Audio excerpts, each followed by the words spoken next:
كل سنة وانتم طيبين وربنا يعيد عليكم وعلينا الأيام بخير يا رب. طبعا ممكن تفرحي أولادك بالفوانيس بتاع رمضان بأبسط طريقة، وهي ايه؟ هي كرتونة البيض اللي عندك. هتستفادي بيها طبعا مع شوية اكسسوارز كده تبقى موجودة عندك، تعمليها وخد دبارة تفرحي أولادك وتزيني بيها البيت. يلا بينا نشوف الفيديو. اللهم صل وسلم وبارك على سيدنا محمد وعلى اله وصحبه وسلم. اهلا بكم يا حبايبي، عاملين ايه؟ يا رب تكونوا بخير وصحه وعافيه. عندك طبعا شايفين هنا كراتين البيض، اوعي ترميها، تستفادي بيها معايا، نعمل بيها حاجات جميله جدا جدا. هنعمل بيها الفوانيس بطريقه حلوه وجميله. ادي عندي الملون وعندي الابيض. طبعا هنبتدي نعمل ايه في الفوانيس دي او في الكراتين، سوري.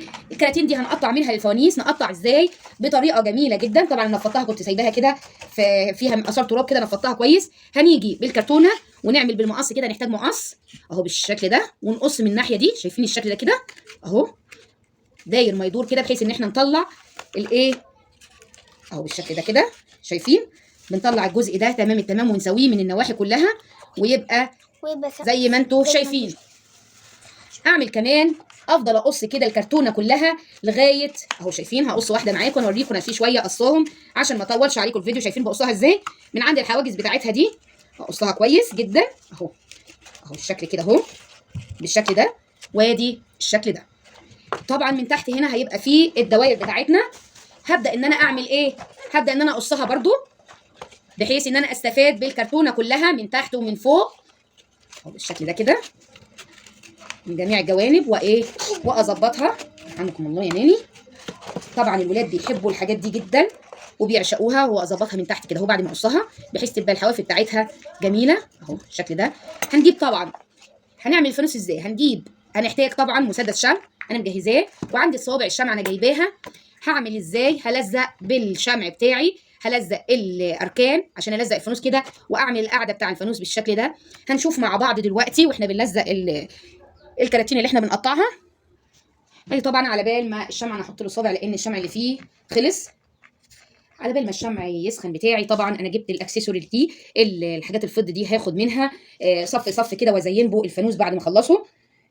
وطبعا عندي جبت هنا خيط صوف كان عندي، وجبت حاجات كمان للزينه. هنعمل مع بعض معاكم الاشكال التحفه. وجبت كمان لولو دي، ده لولو بيبقى عقد كامل ب5 جنيه، او 20 واحده لوحديها ب5 جنيه.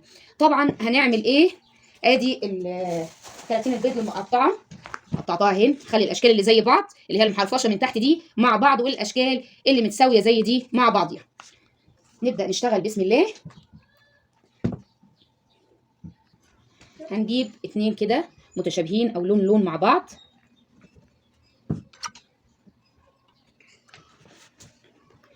نجيب كده، ادي الشمع بتاعي حوالين داير بالشكل ده.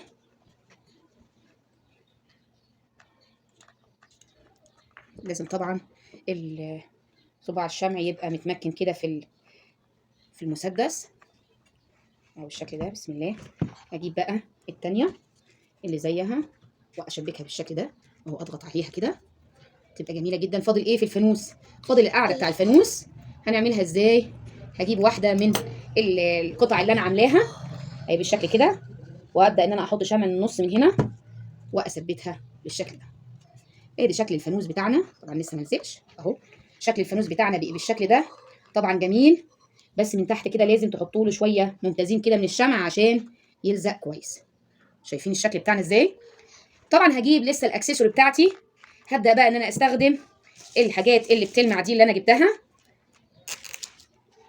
هبدا اقطع منها واجيب كده داير ما يدور ازاي اهو. بسم الله.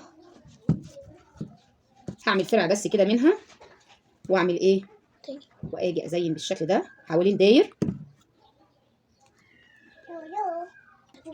هبدا طبعا ادي بالشكل ده، انا عملته كده شايفين الشكل وزينته من تحت. هبدا اجيب حته خيط بالشكل ده زي الدباره، وهعقدها من هنا ادي بالشكل ده. هبدا بقى ان انا ايه احط كده حته شمع كده من فوق، بحيث دي هتبقى زي الايه اليد بتاعه الفانوس بتاعتي. افتحها بالشكل ده واحط واجيب لولايه كده اهو بالشكل ده، واعمل ايه والزقها بالشكل ده في النص. شايفين كده؟ وطبعا ممكن كمان نعمل ايه، نجيب الاكسسوار اللي انا جايباها دي، نلفها كده حوالين داير. اجيب الطرف بتاعها، الطرف بتاعها كده، احط عليه شمع كده من على الطرف بتاع الفانوس، وهبدا ان انا امشي بالشكل ده حوالين داير اهو، بالشكل ده كده لغايه ما نخلص الجزء الفوقاني كله. وادي حبايبي الفوانيس بتاعتنا.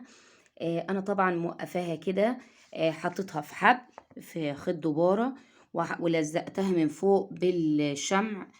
عملت كل اتنين كده، كل اتنين ابيض وبعديها واحدة موف. طبعا هي بتقع عشان مفيش حاجة حشو جواها يمسكها، فطبعا هي بالشكل ده. وادي اللي عملتها حطيت واحدة لولي كده من فوق وحطيت لها دبارة وتتمسك كده اهو، شكلها جميل، شايفين شكل تحفة. وادي اللي عملته كمان بالخيط الصوف، لو عندك خيط اي لون ممكن تعمليه بيه. وهنا طبعا برضو الحاجات اللي بتلمع دي عملتها. وشكله كده الفانوس لوحديه اهو بالدلاية بتاعته، شكله كده تحفة وجميل جدا، سواء الابيض او الموف. لو عندك طبعا كراتين ملونة تانية تعملي اكتر من كده. انا عملت يعتبر كده حبل اهو، حبل كامل هزين به. ان شاء الله لما اجي اعمل روتين الشقة وتزيينها وتوضيبها لرمضان عليكم خير ان شاء الله. في الفيديو اللي جاي هتشوفوا الفوانيس دي منورة ازاي، واذا كنا نعمل افكار تانية للفوانيس هعملها لكم في فيديو تاني. ما تنسونيش في اللايك والشير والسبسكرايب، بحبكم في الله، مع السلامة.